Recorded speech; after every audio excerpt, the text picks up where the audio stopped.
And he set out, not knowing where he was going.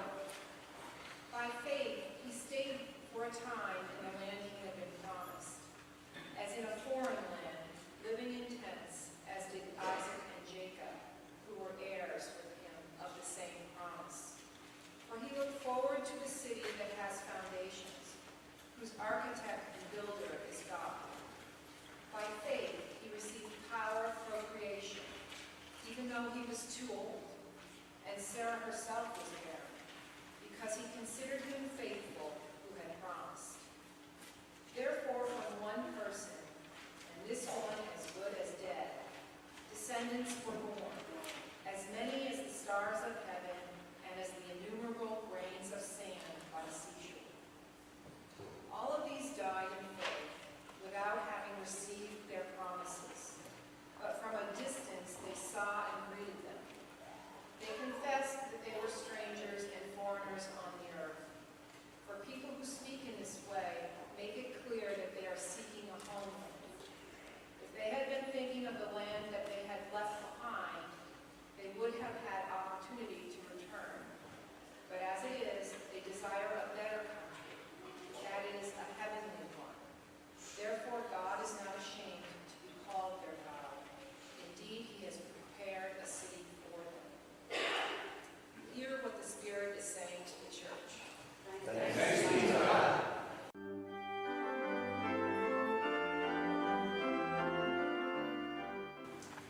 There once was this religion professor who was teaching in a small evangelical college out in California.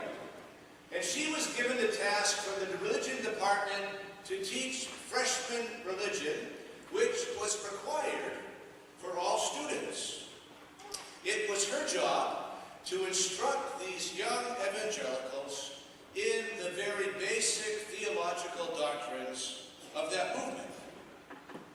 Well, she went about her task with seriousness and with dedication, and one day during her lecture, she was on a roll. She was going, evangelicals believe this, and evangelicals believe that. And while she was in the midst of her roll, she was interrupted. The surprise came from a sleepy-looking 18-year-old in the front row. And he said, "Excuse me, Professor, but just who are these evangelicals you keep talking about?" The professor was just a little flustered, responding, "You are. This is an evangelical college. Didn't you read the catalog before you applied? And don't you remember the statement of faith that you signed when you were accepted to attend here?" Well, the freshman who is slowly waking up responds, "Well, I'm just a Christian." The professor said, "But that's rather vague. Why are you here? Why did you come to this school?" And the student replied, "I came here to be with my friends." The truth of that little vignette reveals for us that when it comes to spiritual belonging, that the doctrines that a particular church holds dear might not be the only things that are important. That the church really is a place where the bonds of friendship give us meaning. The church really is a place, well, we might disagree about some doctrines, but still we find in one another the precious gift of friendship. Now, the 11th chapter of Hebrews gets at belonging just a little differently. It's a wonderful chapter, and if we had time to read it all, I would have. But here, the talks about belonging as having faith. Faith is the assurance of things hoped for. Faith is the conviction of things unseen. That's the basic definition of that biblical writer. And we might note that there's no mention of getting your doctrine right in that passage. Faith is not the content of our belief. Faith is more an attitude of trust. And then the writer of Hebrews goes on to define that by going through the history of Israel and polishing up each of its great saints. And the part we read today was about Abraham and Sarah. Abraham believed God's promise and acted. Sarah believed God's promise and acted. You see, faith is responding to the God who comes to us.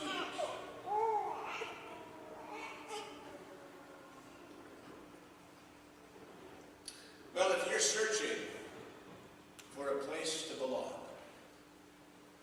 if you're hungry to have a place where you count, where you matter, I hope and I pray that you will be willing to invest yourself in the life of this congregation. Some of us here are very progressive in our understanding of Christian belief, and some of us, well, not so much. Some of us spend a great deal of time on the finer points of Christian doctrine. I know, that's only me.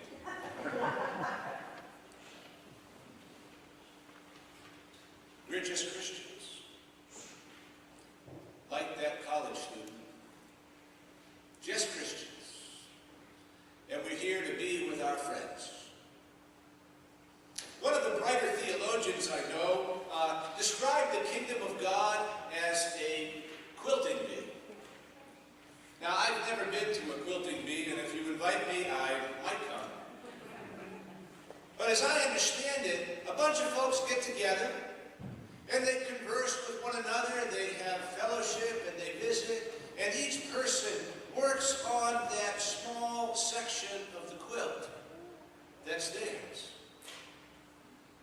And by, those small sections are added one to another. And soon the gifts of one person in one place become interconnected and woven together in something far more beautiful and glorious than anything any one of them could have done on their own. The kingdom of heaven is about friendship. It's about belonging. It's about working on that one section that is ours to do. As I thought about that, I thought about Cindy Burke. And a few months ago, Cindy was a little frustrated with the garden out front. The garden that we walk by each day, it was kind of overgrown with weeds, and so Cindy got up and she put some strings out, sectioned off a bit here and a bit there, and got up here one Sunday morning and invited anyone who wanted to take responsibility for a section.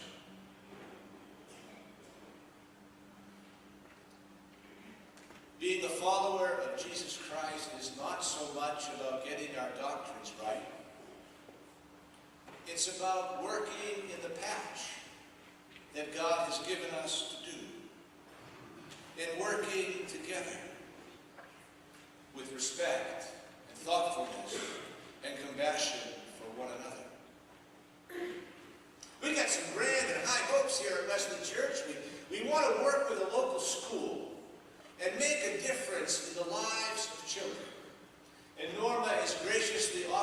chair a committee to help us do that. And if you want to weed in that patch of God's garden, we'd love to have you do it. We're concerned about homelessness. And Bob Forsted is working with a group that may help to move a people from homelessness to home security. And if you want to work in that patch, we could use you. There's a group of people at Wesley United Methodist Church who believe that the discriminatory practices of the denomination relative to gays and lesbians around marriage and ordination ought to change. And if that's a patch you'd like to weed in, it's overgrown. It's overgrown. Just a few requirements. Can you come and be a relaxed Christian? A relaxed Christian.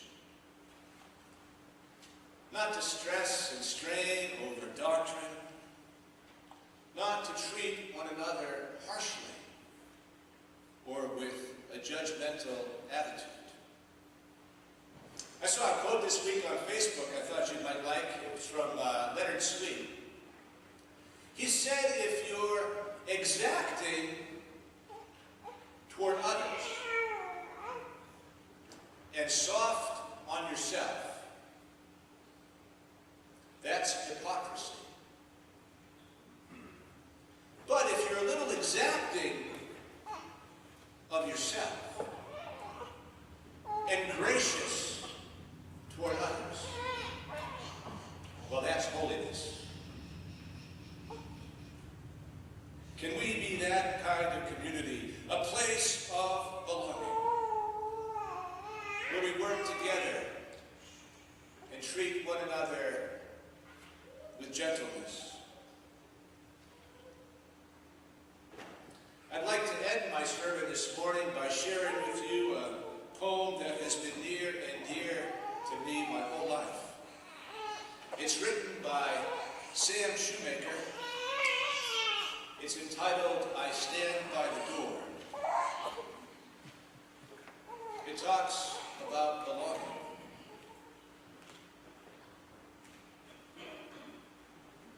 It's an older poem with rather archaic language.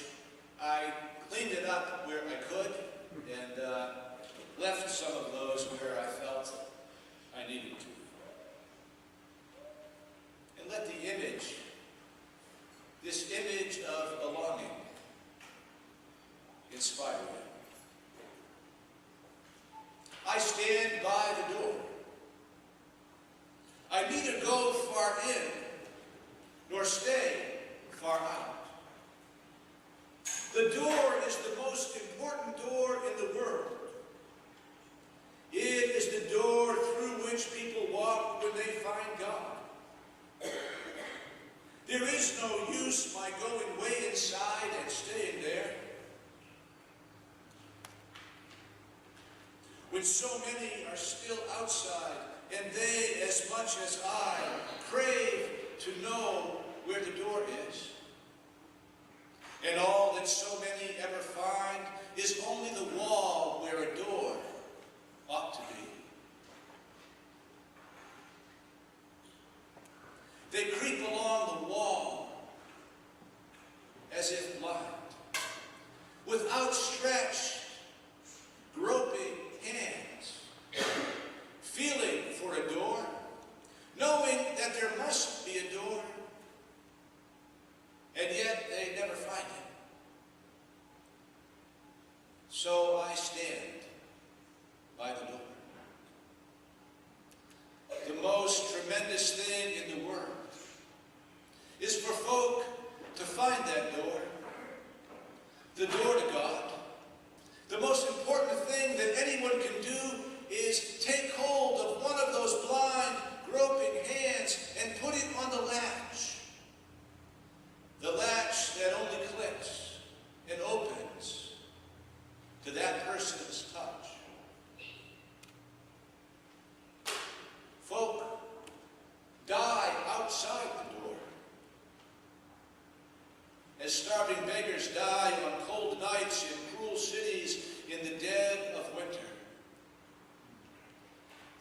strive for what is within their grasp.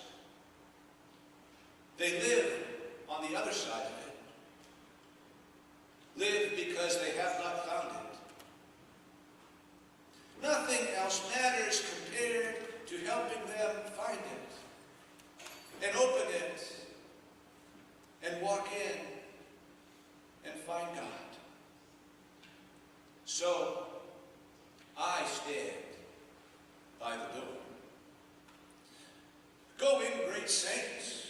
Go all the way in. Go way down into the cavernous cellars and way up into the spacious attics. It is a vast and a roomy house, this house where God is. Go into the deepest hidden casements of withdrawal, of silence, of sainthood. Some must inhabit those inner rooms and know the depths and the heights of God and call outside to the rest of us how wonderful it is. Sometimes I take a deeper look. Sometimes I venture in a little farther. But my place seems closer to the opening. So I stand by the door. There's another reason why I stand there. Some people get partway in and become afraid, lest God and the zeal of God's house devour them. For God is so great and asks all of us. And these people feel a cosmic claustrophobia. They want to get out, crying, "Let me out!" And the people way inside only terrify them all the more. Someone must be by the door to reassure them. For the old life, for of the old life they've seen too much. One taste of God and nothing but God will do anymore. Someone must be watching for the frightened, who seek to sneak out just as they came in, to remind them of how much better it is on the inside. The people too far in do not see how near these people are to leaving, preoccupied with the wonder of it all. Somebody must watch for those who've entered the door, but would like to run away. So for them, I stand by the door. I admire those people who go all the way in, but I wish they would not forget how it was before they got in. Then they would be able to help the people who have not yet found the door, or the people who want to run away. You can go in too deeply and stay too long and forget the people on the outside. As for me, I shall take my old accustomed place, near enough to God to hear and to know that God is there,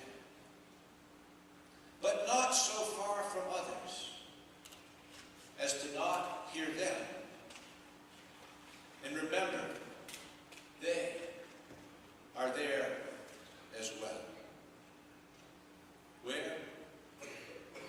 Outside the door. Thousands of them. Millions of them. But more important for me, one of them. Two of them. 10 of them. Whose hands I'm intending to put on the ledge. So I shall stand by the door and wait for those who seek it. I would rather be a doorkeeper. So